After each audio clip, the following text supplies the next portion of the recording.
allergy relief that starts working in 30 minutes. Paul George to New York? No.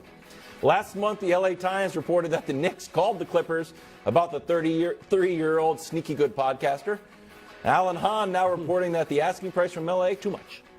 Making matters worse is that Paul George wanted an extension. So Paul George still a Clipper, and this deal seems dead. Was this a good or bad move for the Knicks? Good move. And it seems like the extension desire of Paul George was the turning point. Like, that's why the Knicks didn't do it. And they are absolutely correct not to do it. He's 33 years old. I said earlier he misses 35 games per year since he's been a Clipper the last 4 years. And you want a 5-year max extension until you're 38?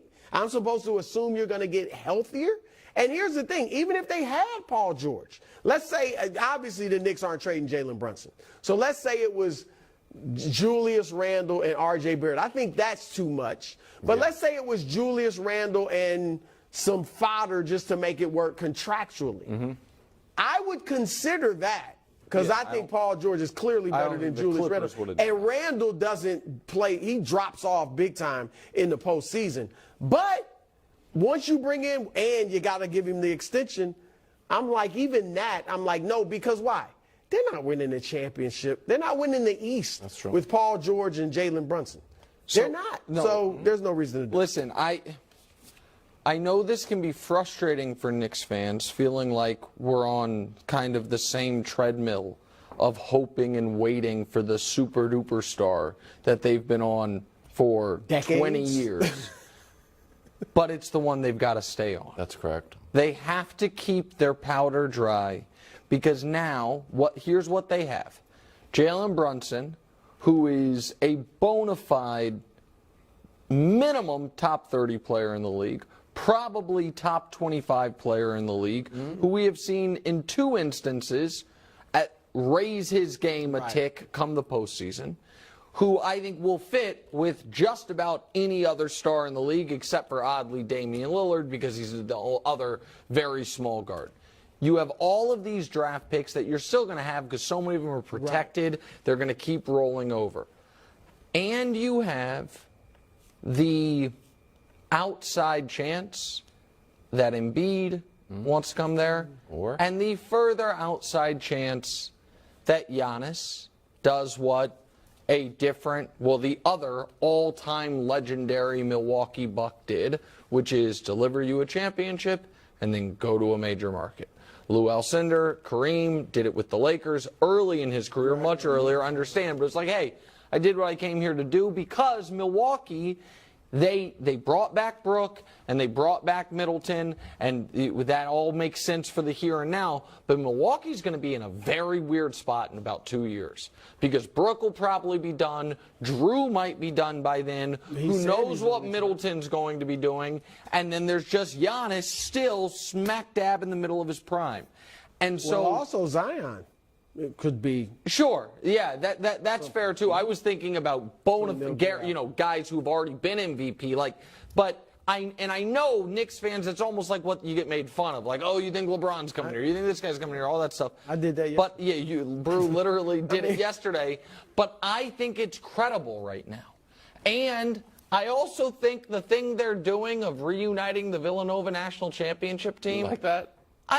You know when I'll like it more? In a year when Jay Wright's the coach. I like him more than I think that'd be fun. Jay Wright's a great coach. Great coach. There was always speculation about him going pro. I don't think Tom Thibodeau's going to coach there forever. I just don't. And you have literally. Yeah, and then it's like, hey, run the same play. We have these guys, and then you bring in the final piece, the superstar. It makes sense. So I wouldn't do all that for Paul George. Yeah. I just wouldn't. They just have to stay the course. Yeah. Who's the superstar that comes? I mean, from the track record, nobody.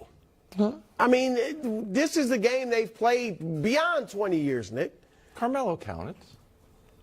Carmelo counts. Okay, Carmelo Carmelo's a superstar. and Amari Stoudemire came too. No, but When Amari came, he wasn't a star. quite what he had And been. correct. But he was still a star. But he's a little. yeah. And then it Lot of just miles. it went south. Listen, the I'm Knicks not are guar- one of but I your don't- part-time teams. Yeah.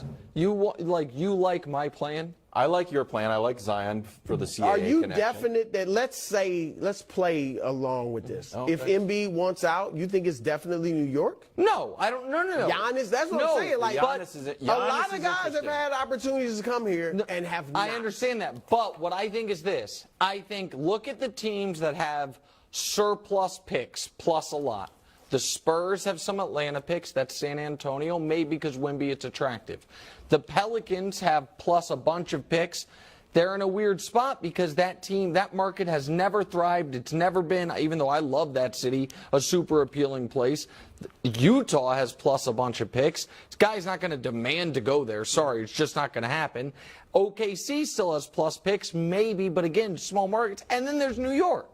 And so I just think it is very on the board, especially because the Lakers are minus picks, the Clippers are minus picks, the Mavs are minus a pick. Like a lot of the Miami's about to be minus picks. Like a lot of the big markets aren't going to have the.